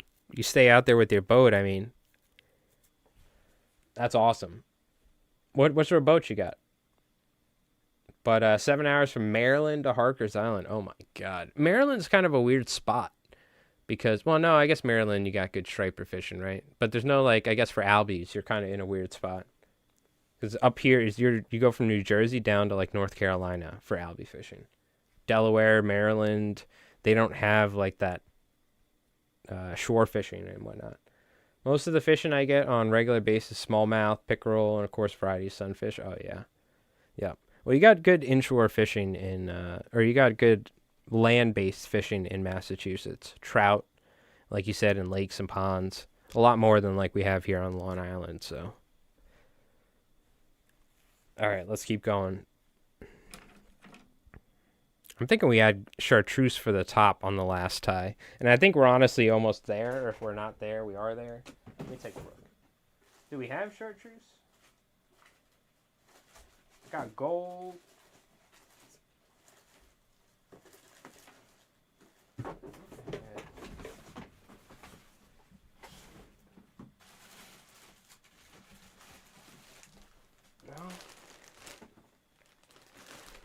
No. Maybe I don't have chartreuse, I guess. Let me look. Here we go. I got some sort of green color. This'll work. You got a Parker. Very nice. Alternate each year with my brother who has a Jones. Oh, you got two nice boats. Those are the exact sort of boats that people use up here. Jones Brothers, right? Is that what the model is? I know we call them a Jones or whatever, but yeah, Parker. That's what we were clamming off, an 18-foot Parker, and 16-foot Parker, and that boat's sick. And once you get up to like a 21-foot Parker, I mean that's a nice boat. That's like when you're up here in New York, Long Island, you got that. You know, I'm gonna do a double take, like, oh man, that's a nice looking boat. And Jin, you asked what we're fishing off of. We're fishing off like a freaking 30 or like a 26 or something 30-foot contender with like 500 horsepower. It has like two 250s on the back. This is a serious boat. Thing's crazy. It's like a tuna boat essentially. But it also makes like going to Block Island, like it only takes you like 10 minutes or 15 minutes or something. Yeah, it's a sick boat. Sick boat. It's also the same boat that my TFO Hayden fly reel and my 9-weight TFO fell off of last year. When I went striper fishing, he picked me up and he had me put it on the gunnels with Velcro, and my rod and reel fell overboard. But then he gave me a Sage, that really nice Sage rod, which I broke this year, fishing for largemouth bass with Mark Sadati. It's that dude. I only say that because you've been watching. You might remember the timeline. Yeah, a little bit of green on top like that. Taper it down. Now we taper down the length substantially, especially on the belly section. What time is it? 9:20. All right. Speed it up. I want to tie one more. I said I was going to tie one more. I don't want to just shut the stream off. But I got to stop yapping because I do have to get ready for fishing tomorrow. So, pull this like that. Some green on top. Let's actually add a little bit of... I'm just going to get adventurous and put some pink. Now we'll do pink on the cheeks, so we'll just add a little bit more yellow.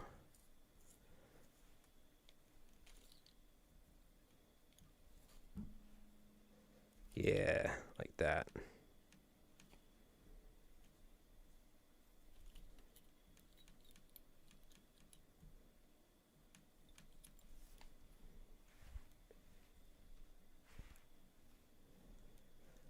And we just V-tie this like so. I do want to put a very small amount of pink on the cheeks. The next one we're going to do is super simple. I'm going to just like speed tie it.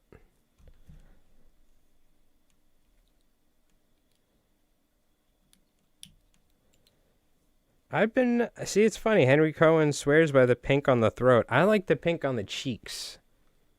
I mean, I guess it makes more sense if the fish see it from below, especially a striped bass, which is what he was developing that fly in general for. I think as long as you got some pink in there, you're golden. I'm a huge believer of pink. I have people reach out and they're like, hey, I want to buy flies. I'm like, okay, cool. They're like, I'm like, what colors do you want? They're like, I'll go with whatever you want. I'm like, all right, pink and white. They're like, nah, I think, well, how about like a bunker color? I'm like, all right. But I'm telling you, pink over white, man, I'm telling you, it's my go-to. That's what we're going to tie next, pink over white.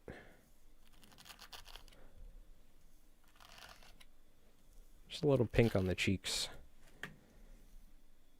By the way, though, when you fish something like this, it is kind of imperative to keep like a brush with you. Because after a couple fish, this thing can get knotted up. God forbid a bluefish hooks, you hook a bluefish or something, it's like, phew, it's going to make a mess. Yeah, it's all good. I was more upset about the reel, even though the reel was officially broken and the drag didn't work. It just was like stuck at a certain level of drag and turned on and off when it felt like it. But I love that reel, and they don't make them anymore. It was a TFO made in Australia. It was a really cool reel. But it was all, hey, what happens. I'm destined to just, thank God this Wolfram 11 weight. I'm treating it like a baby. I'm really treating it. It's my nicest rod I have, and it's one of my only rods I have. So I'm very careful with my nice rods and rods in general because I have terrible luck with them. Break a lot of fly rods. Medium resin is what we need. That's what I'm looking for. Yo, Jim, what's going on, man? How you doing? Hope you're doing well.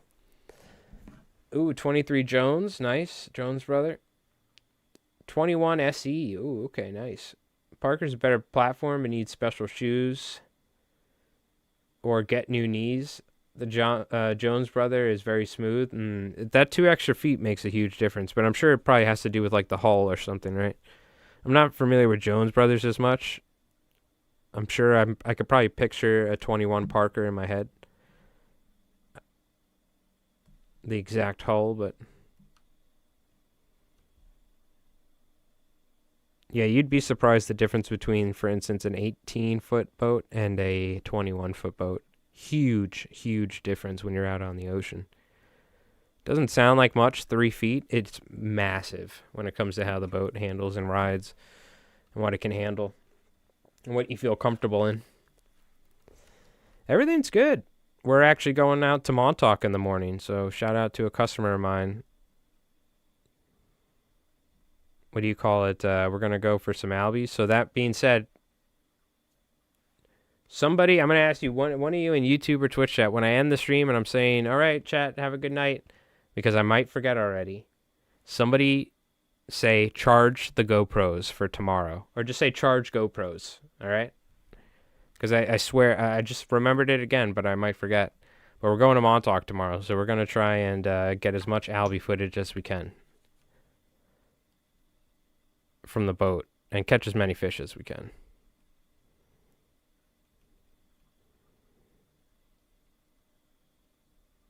Which, thank God, somebody, because I didn't even know if I was going to get another chance to go fishing from a boat. I've been begging Jeff. I'm like, Jeff, take me fishing.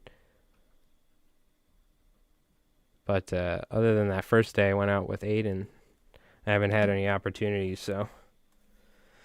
And before that, it was what, 3 years or something that I didn't catch a fish or didn't catch an Albie on the fly. Every year I was complaining about it. Every Albie highlight we watched, I was complaining about it.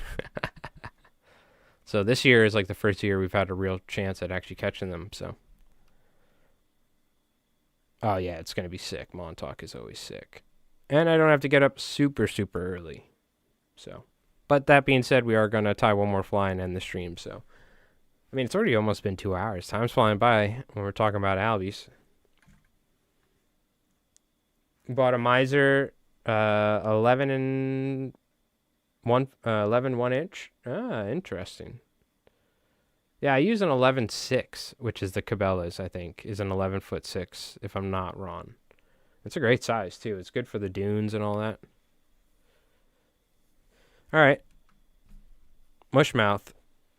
It's going to catch me a buffalo tomorrow. I don't know about a buffalo. This is actually kind of big, too, so let's tie a small one. Where's that teeny little... Did I not pull a size 2 hook out? Let's grab one.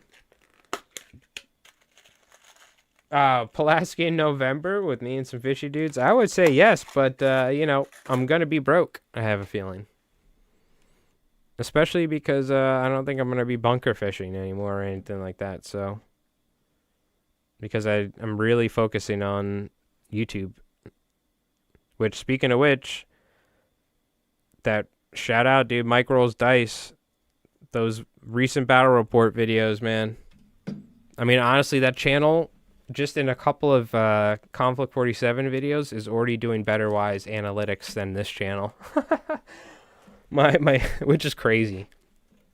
But that being said, my fly tying channel is my main one. But apparently, I have to start really putting time and effort in my second one too, which I have been. I've been uploading videos regularly on there as well. Pretty much same thing like this channel. I try to stay consistent. I put more. Generally, there's more uploads on this channel, but I try to do once a week on the other one. But I mean, I'm gonna have my hands full. I have to film a battle report a week and edit that. That's like a full day operation editing that video, and we have to do like fly tying. So I'm sticking with it. I have to stay with that because it's like a brand new YouTube channel essentially. So, but we got really good momentum. We got good exposure. We had some larger channel. Shout out to Morty and Glory. Watched my battle report or checked it out and was this and that. So, which is a really big channel in this space. So, we're doing good. Yeah, it's just more so the time because in November I'm still tying flies, right? So it's like the money to be made sort of thing, right? So, and it's still the price of lodge to stay up there or where you're going to stay, food, gas. Which doesn't sound like a lot, but I tie flies for a living, so I appreciate it though. I'm going to get up to the Sam River again at some point. But it's a little better for me if it's like wintertime almost.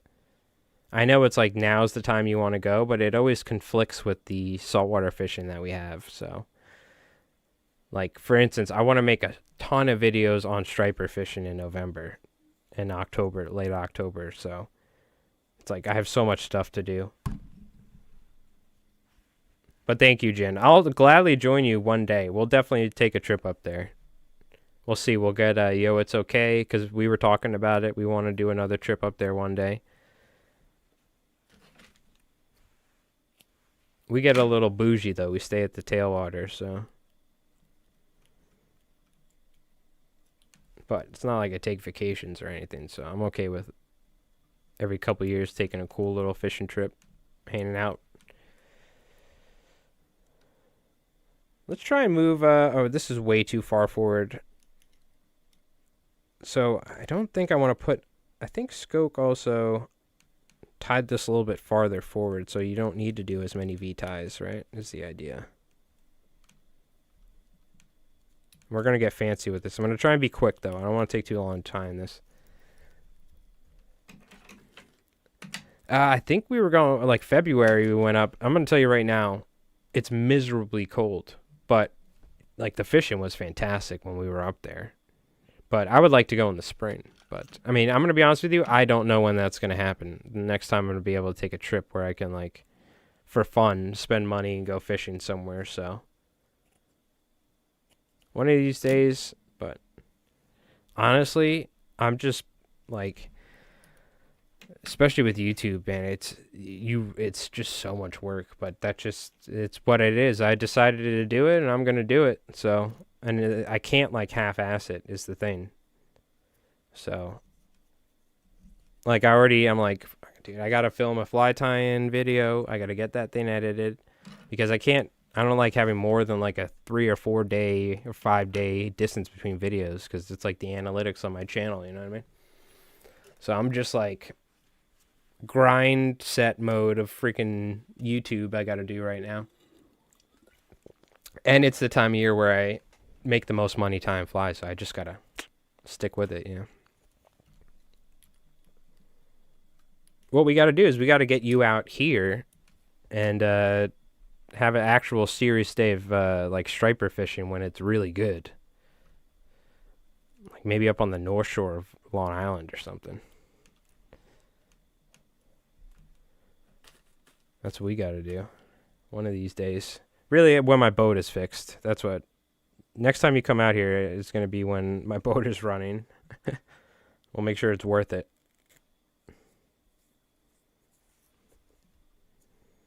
Guess we'll stay with the silver. Nothing wrong with it. A little flashy.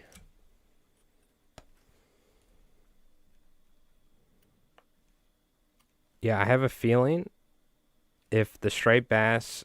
Now, that's the thing. The striped bass fishing, like inshore and this and that, really hasn't been good. Striper numbers are down. But I will say the fall run inshore striper fishing was fantastic last year, which is what it should be. You know what I mean? But, God, the amount of Sandeels that were inshore and the amount of big striped bass that were eating them. And what that led to was, like, any shop or, like, the shops I was tying teasers for, it was like every week I had to go drop off another however many dozen teasers almost, you know what I mean? So, which is fantastic for me because, it's not always, it's not like I'm selling crazy amounts of flies, right? So, and I'm getting fly prices for teasers, right? Which is fantastic. So, because they are essentially flies. Fancy teasers, if you will. Bougie. But so I'm hoping for another good Sandeel run this year because that means I can tie a bunch of teasers. You know what I mean? Because that's good money, so. But we'll see. I'm hopeful. Hopefully it's good this year.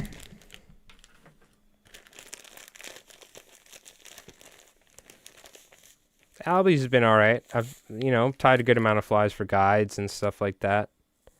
Not really a whole bunch of private stuff. I used to do a lot more private fly tying, during Albie season. But, which would be nice. But, I'll take guide flies. That's fine. So thankfully the Albie season's good. Because, I do it for a living, so it really depends on how good the fishery is, for instance, right? People aren't going to buy flies if there's no fish.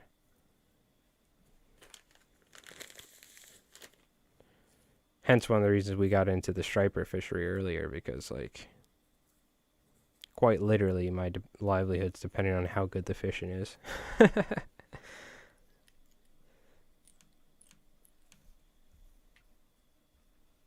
All right. Gonna tie this. Nice pink and white, my favorite. Did I... Alright, we gotta add more pink, especially the lawner material. I think one of the tricks, and honestly all the Mushmouths I've tied in the past are all perfectly fine, right? But I think one of the tricks of getting a nice Mushmouth is actually covering that spine in the back.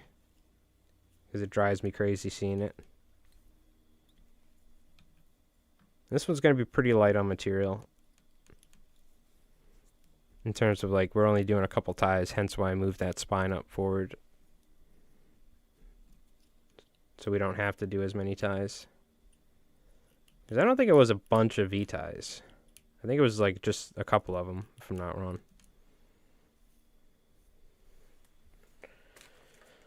Oh man, my room's going to be a mess after this. One downside of tying with angel hair is stuff gets everywhere. You got to vacuum like immediately after.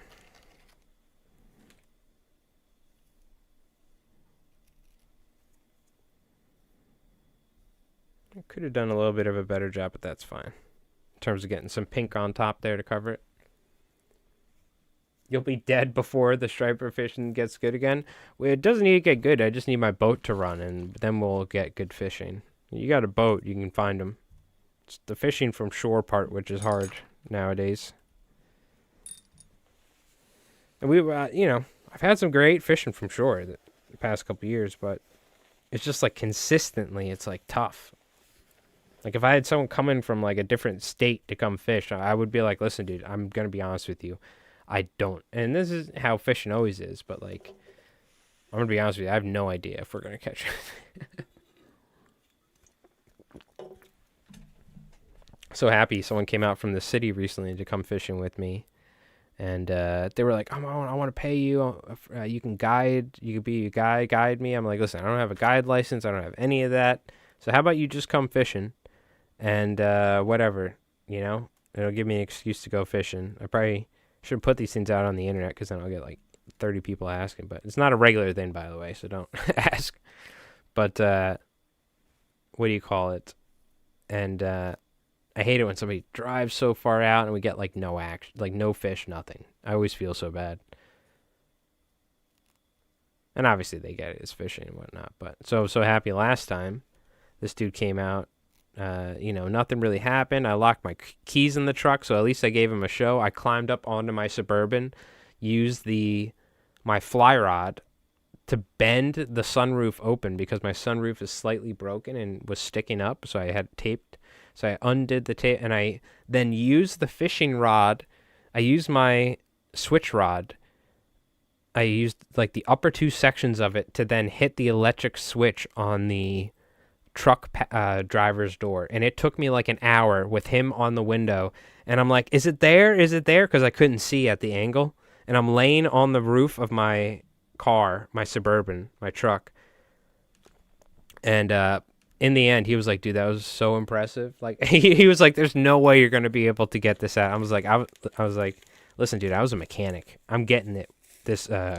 We're getting this open. I've done stuff like this before, believe me. I've locked my keys in the car so many times in different cars. In my old 240, I had it down pat. You could take the antenna off the car, peel the window back slightly, and then use the antenna to pop the electric door switch open. Thank God, like, that wasn't an easily known thing, because somebody probably could have just stole my car. But I had to do it at a gas station once. I locked my keys in the car, and that's when I figured that trick out. I was like, okay. I got you. But I felt bad. This dude came out. We didn't catch anything. I locked my keys in the truck, right? And then the most recent time he came out, unfortunately, he didn't catch anything, but we had an awesome show. There were striped bass feeding right in front of us, and they were in like 6 inches of water. I ended up catching one, but and he hooked one but dropped it. But at least he like got to see what the fishery is like out here. You know what I mean? The like fish gave him a show at least. So that was cool. I feel bad, though, when people come out and they don't, you know, travel so far and don't catch anything. But, I mean, that's fishing. That's the way it goes, right? But, yeah, we'll fish again. We'll get you on some fish. So if my boat ever runs, you better just be like, hey, Mike, can you take me fishing? Hey, Mike, can you take me fishing? Before the boat breaks down again and we go into that 3-year cycle of me trying to fix my boat. You know what I mean? So you just got to be quick. You got to be on the money. Save up your vacation days for like 5 years from now when my boat's running. Oh, man. Good times. What are you going to do? Look, I'll fix it at some point. We're probably going to rip that freaking Honda off the back and throw a used Yamaha on it. Call it a day. You know, but we're not there yet, but one day we will be, so. Don't ask me when. You know how much it hurts my soul every time? Whether it's in chat, which it's fine, keep asking because it motivates me. But like my buddies in real life, they're like, hey, when are you going to fix your boat? I'm like, God damn it. It like hurts my soul. It's like I'm trying. Unless I just get a normal job and stop all this stuff, I don't. It's like I'm trying, dude. It's like a little bit of my soul dies each time somebody's like, "Hey, when you gonna fix your boat?" It's like, please. It's like the old commercial where the dude wasn't actually even Native American, but where the guy throws the trash off the side of the road right next to the Native American guy standing, and he like that one teardrop. I think the guy was actually Italian, but after many times locking my keys in the truck, I now keep a key in my wallet. Funny, but I never used it. Well, I tell you what, you're gonna remember it, and you're gonna be like, dude, that actually sounds pretty smart. And it sounds pretty simple, too. Because I use a traditional wallet, too. Like, not like these fancy ones nowadays, so. And I have an old truck, so it's not a key fob. It's like an actual key, you know? So you can just get a spare key made at, like, the hardware store. Where it doesn't have, like, you know, you can... doesn't have that big plastic GM fixture on it, you know what I mean? So you can, like, stick it in your wallet or something. I just need a fishing rod and I can break back in, so I'm usually good. But yours sounds like a way more convenient option. Yeah, there was a time where my door lock was broken on my old 240. This was the car that I figured out how to break into with an antenna. And every day after work, I had to use the antenna trick on my car. And like every day, the cop would drive by and see me. But I was wearing my mechanic's clothes, and my car is parked across the street from the shop, so. But I was always wondering when they're going to pull over and try and arrest me, because I'm literally breaking into it clearly looks like me breaking into a car. The only thing is it looks like I just don't care that other people see me, so it's like, that's probably why. But if it was like nighttime or something, and you just see the silhouette of what I was doing, it's 100% the cop pulling over, like. And you know what was funny, too? At the shop, they had those things that the cops are like, you know, I don't even think you could buy these things. You might be able to. I'm trying to think if you can actually buy them. You might need to buy them from certain places, but it's the thing that, like, if you lock your keys in the car, this is what they'll use. It's called a Slim Jim, and it's a slim piece of metal with some grooves in it. And apparently you stick it in by the window and you can work the mechanism. I could never figure out how to use that damn thing. I tried over and over. They were like, here, use the Slim Jim at work. And I'm like, just give me my antenna. So I would just take the antenna off the car and pop it took 2 seconds. I'd peel the window back slightly and then go hit the the switch.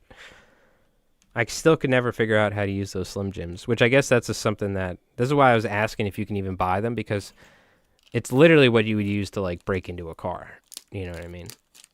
So I don't know if like you can only buy them from like certain tool distributors. Like I don't know if I guess you could probably nowadays you could probably just order it off Amazon, but that's like the proper tool to actually undo a lock. If somebody locked their key in the car or something. I could just never figure out how to use the thing properly. All right, we're going to throw a head on here, and then I am going to wrap it up for the night. I'm going to Montauk. I got to leave at 7 tomorrow. Charging the GoPros, and we're getting as much Albie footage as we can for the upcoming videos that I have planned. I got a fly box full of Albie flies. I got an 11 weight with a full sink line. It's all I got, single hand. It's my only single hand rod that's not in 3 pieces broken. And I have a switch rod. I have my 11.5 foot I'm going to bring. He's going to be like, what the hell are you using? I'll be like, well, one of my rods fell off your boat last year, and then the one you gave me exploded, so I'm using what I got.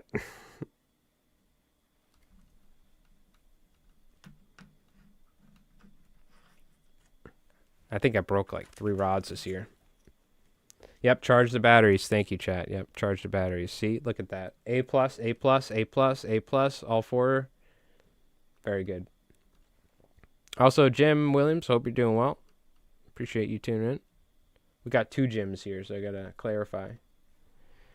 Man, it'd be nice to have both chats on the stream, you know? And I still see some people doing it, but they clarified Twitch. They will ban you for it, so I ain't taking any risks. It was a gray area before. They said, nope, we're clarifying it. But I still see people doing it. It's crazy.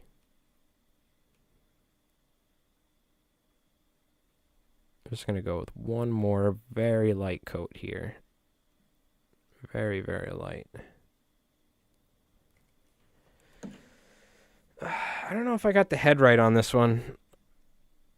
I feel like maybe I should have done one more collar. Even if it was just a little bit. You know what I mean? Now, are the fish going to care? Absolutely not. But this is for my sake. You know what I mean? My sanity. So, all right, chat. Thank you so much. I'll give you one quick little zoom in on these Mushmouths before we finish the stream.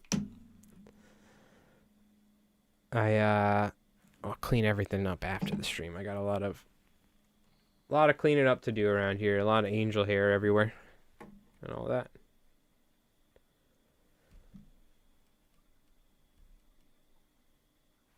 Nice and simple.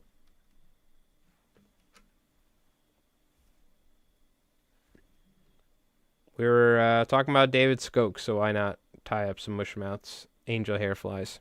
All right, chat. Thank you so much for hanging out. Hope you folks have an awesome weekend. Next fly tying video. Oh, man, I was going to say Sunday, but now it's probably going to be Monday because tomorrow I'm going to be fishing. So I don't know. Probably tomorrow night I'll try and record it. That gives me a day to edit it. If not, I'm going to record it Sunday. Maybe we'll do it Tuesday. I don't know. I'm going to try and upload a day early, too, so all the members have, like, a full day to watch it. You know what I mean? That's what I try and do. I've been, you know, sometimes it's like 12 hours before or something, but I do want to try and give the members on YouTube, like, the ones that pay for it, like, the actual, like, give them a legit benefit. So, but thank you so much for watching. So either Monday or Tuesday, we got a new video coming out. And yep, charging the GoPros. I'm going fishing, and so expect some cool Albie videos coming out soon as well. So, but thank you so much, chat. We'll see you guys. You having an awesome night. Thank you to everybody watching on YouTube. Thank you on Twitch, and we'll see you guys. All right.